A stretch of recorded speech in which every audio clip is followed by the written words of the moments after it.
ರಾತ್ರಿದೊಂದು ವಿಷಯ ಹೇಳಿ ಪ್ರಯೋಜನ ಇಲ್ಲ ಮರ. ಎಂತ ಆಯ್ತು ರವಣ್ಣ? ರಾತ್ರಿ ಒಂದು ಸುಮಾರು 2:30 ಗಂಟೆ ಆಗಿದೆ. ಮನೆದ ಬಾಗಿಲು ಹೊಡಿತು. ಎಷ್ಟು ಸಲ ಬೇಕಾದ್ರೂ ಸ್ನಾನ ಮಾಡಿ ರೇವಣ್ಣ ನೋಡಿದ್ರೆ ಸತ್ಸ. ಇದು ನಮ್ಮ ರಿಕ್ಷಾದ ಚಂದ್ರಣ್ಣ. ಓಟಿ ಒಂದೊಂದೇ ಕೈಗೆ ಸಿಕ್ಕಿಸಿ ಈಗ ತಿನ್ಬೇಕು.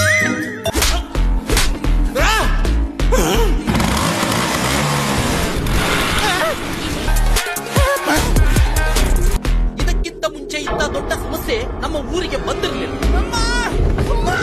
ಜೀವನ ಮೇಲೆ ಅಂತ ಹೇಳ್ತಿರಲ್ಲ, ಒಂದು ಒಳ್ಳೆ ಪ್ರೇತ ಬಿಡಿಸೋವ್ರನ್ನ ಕರ್ಕೊಂಡು ಬರ. ಮನುಷ್ಯನ ಮಗನ ಮೇಲಿದ್ದ ಪ್ರೇತ ಇನ್ನೂ ಸಹ ಹೋಗ್ಲಿಲ್ಲಂತೆ.